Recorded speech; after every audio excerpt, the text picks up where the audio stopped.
Hey beautiful soul. So if any of you followed my personal journey, you'll know that I do what is labeled as extreme sports. So I'm into kite surfing and skydiving and base jumping. So all of these things that from a general society's perspective are considered extreme. But I really wanted to challenge that perspective today, because the thing that people label as extreme 100 years ago is in many circumstances commonplace today. So if we look at, for example, when people used to ride around on horses or have horse and carriage, when the first cars were launched, people were like, oh my goodness, that's a death machine, that's a death trap, you're really extreme if you have one of those. And in the Western world that I live in anyway, a car is almost like a necessity for daily life. There's very few people who don't even own a car, or at the very least ride in some form of mechanical transportation to get to and from work or the places they live. And so, you know, when we go back in time, before people are exposed to something, they see it as extreme. But if they get enough exposure to it, all of a sudden it doesn't become extreme anymore. It just becomes the norm. It becomes the reality that people live in. And so one of the things I do is kite surfing, and I was at the doctor yesterday because I've got some injuries which have come from the different sports, and there's always these labels that people put on me because of the sports I do, or potentially even because of the injuries I have.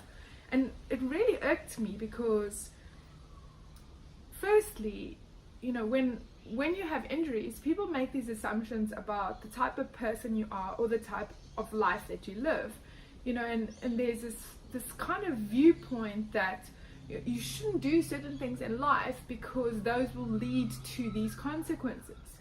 But the way that I see it is kind of in reverse to that. I feel that the consequence to being a human being, the consequence of living a life, is that things are going to happen. You have no freaking clue what those things are going to be. You don't know if it's going to be illness or injury or whatever, but things do happen to us on our path. And for me, from my perspective of where I am, I want to live a life that's in alignment with my energy and things that really fire me up and light me up and kind of bring this juicy energy into my life. And if that means that I'm doing things that are outside of the norm of society, well, that's not really my problem. And I don't really appreciate people thinking that I'm extreme just because they don't have the perspective or the viewpoint that I have, or the viewpoint that I'm working from.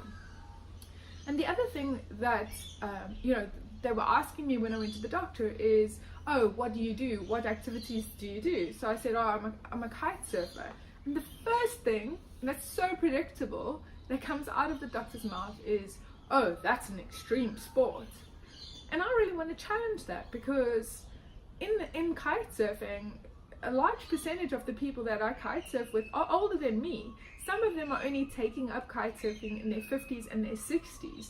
And I can guarantee you, if I had to bring them here right now and ask them the question if they think they're extreme, if they think they're in an extreme sport, their answer, I'm almost 100% guaranteed, is going to be no. Because kite surfing isn't as extreme as people think it is. And plus, with anything, you can make things, there's a spectrum of how everything is, right? There's some people would perceive things as extreme, but you can push the limits of things. And now I want to get onto that topic of pushing the limits, pushing the boundaries of human perception, pushing the boundary of human consciousness. You know, if we stay in our little buffer zones, in our little limited perception world, we're going to be stuck there, and we're going to stay there, and nothing much is going to change for us. And this is a problem, because when I look out into the world, when I turn on the TV, when I look at media, I just see a lot of chaos.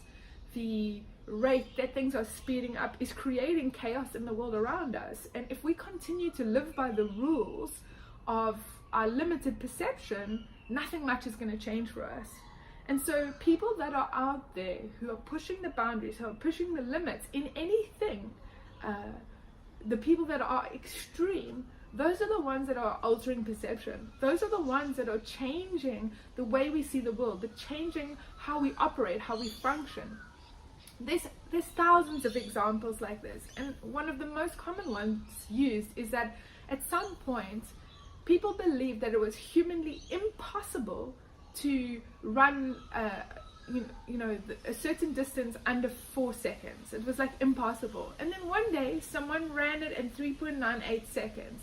And so for years and years and years and years, no one had ever run under 4 seconds. And the moment someone broke that record, there were, within weeks, a whole bunch of people had done it.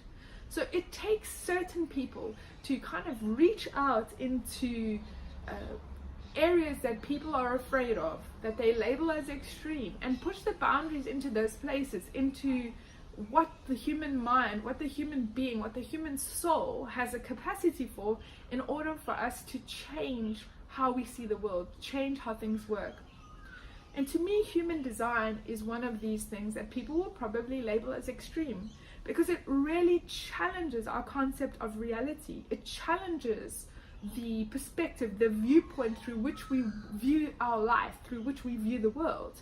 And yes, some people are going to look at human design and think, cray, this is a bit crazy. You're venturing into this world of extreme ends of things, and they're not going to want to go there. They're not going to want to venture into that space, because they see it as outside of their little box, outside of their limited perspective. And that limited perspective, the mind controls that. It controls us because it wants to keep us safe. Yes, it does keep us safe, I guess, in certain ways, but it also keeps us limited. It keeps us stuck.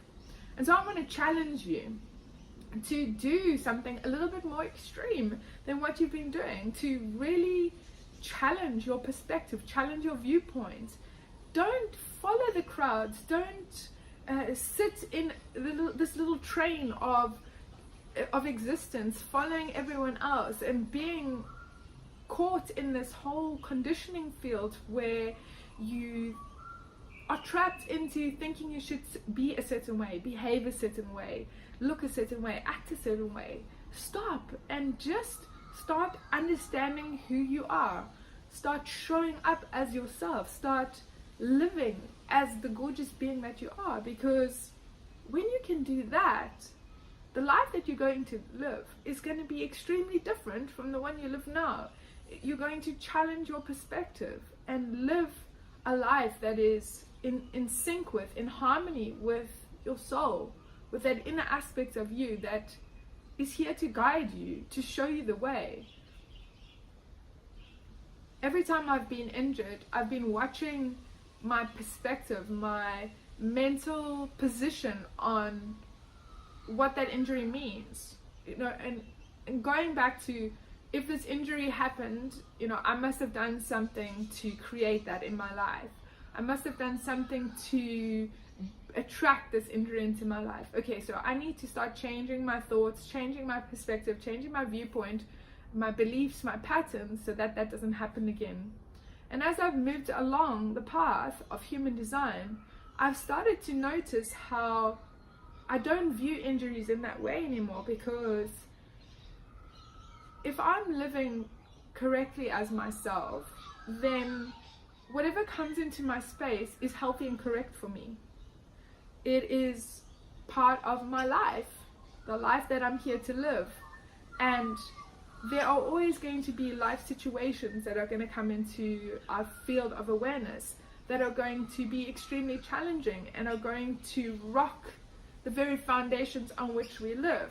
And we can either crumble and fall into a heap and allow our minds to use that as an opportunity to get out a stick and beat us up about it, or we can sit back, get really comfortable, and begin to enjoy the ride, begin to see the truth of who we are, and just allow ourselves to follow our strategy, follow our inner authority, and be guided in that way.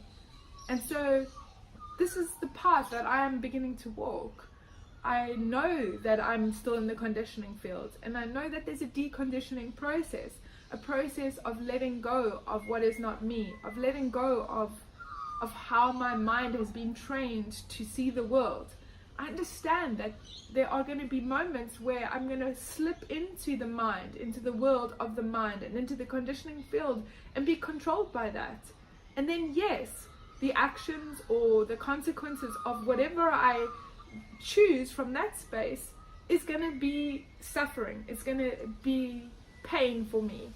But if I can learn to see that, become aware of it, and start to know that that's the world of the mind, and rather settle into this new space of vibrating in the frequency that is me, and really tuning into my inner authority and my strategy, and living from that space, I know that whatever comes out of that is going to be perfect for me, and there will be nothing to fix. There will just be this flow of life, of navigating through whatever challenges come into my space from that way. It'll kind of feel like I'm working outside of the program, and this is the life that I'm starting to get glimpses of, and the life that I'm really enjoying being part of. And I want to encourage you to really consider that for most of humanity, they're living in such a limited perspective, and they're so quick to point fingers and label people as being extreme or as being radical, when in fact maybe being extreme and radical is exactly what we need to be in order to challenge the status quo, to challenge how things are. So perhaps have a little think about I'm saying have a think about it, but possibly you're not even consciously aware of how limited your perspective is. And awareness really is the key to start noticing, to start seeing the game of the mind, the game of the conditioning field, the game of this limited perception. And only when you can break out of that are there new opportunities for you to really live as yourself. Have fun, beautiful people. I'll chat to you soon.